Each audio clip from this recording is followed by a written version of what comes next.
So now we've got our tape loop installed in this dictaphone. What we're going to do is sample some of that ambient from Really? They got rid of the commander-in-chief.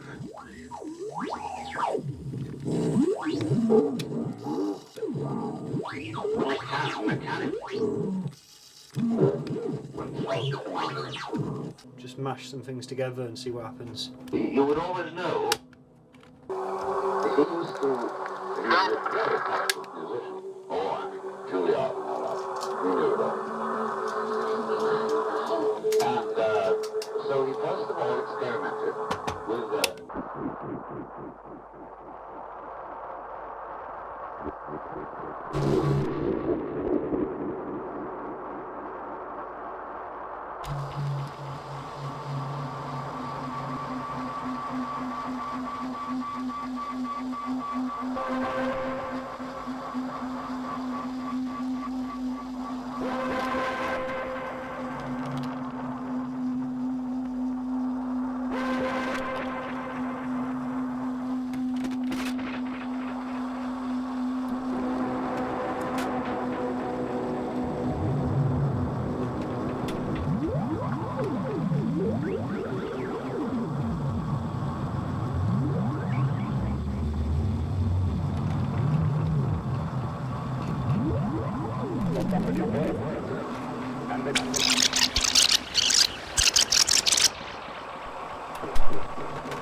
Listening to the radio.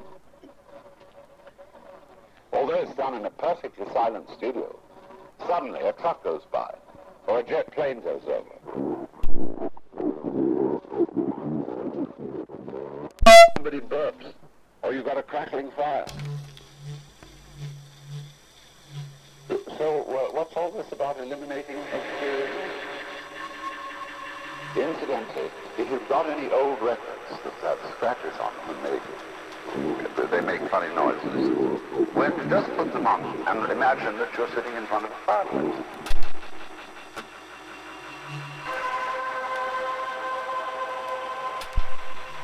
And the sound comes through quite clearly. No problem.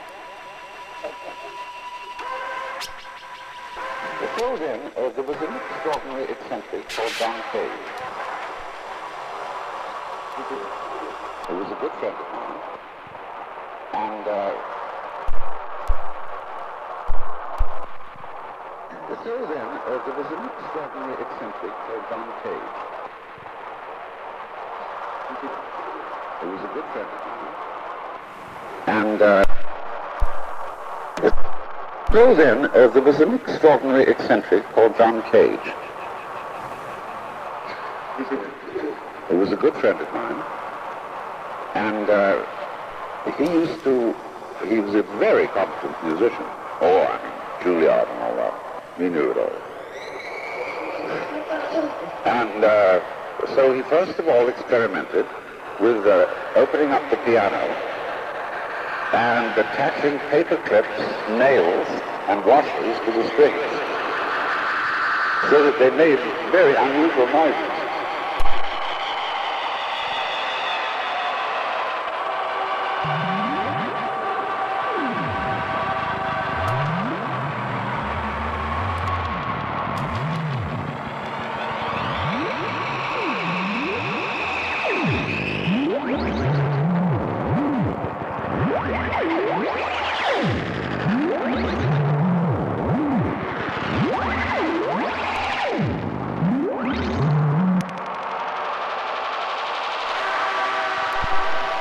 Then he played regular set pieces of various kinds, but with what he called a prepared piano.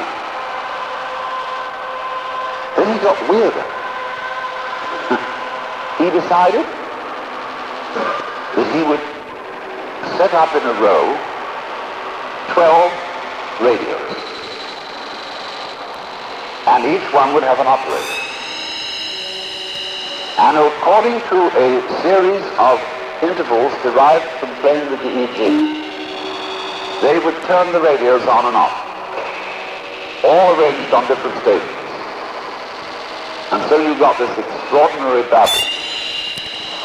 Then he got 8 Ampex tape recorders and recorded all kinds of funny sounds, street sounds, people washing, airport sounds, any kind of funny stuff. And then he played them all at once. Well, then he got another idea, which was to get an enormous amount of miscellaneous noise and to play it in an art gallery where people were milling around and record the happening itself, the noise made by the audience in reaction to all the noise he had prepared originally. Then he played that back to them and re-recorded their reaction to it and then played that back. Then he gave a real one. He gave a formal concert in New York. It was one of the important halls, country halls. And he appeared, beautifully dressed in white tie and tails, and with an assistant to turn the pages of the score. Grand piano, everything, formally set up. But the score consisted entirely of rests.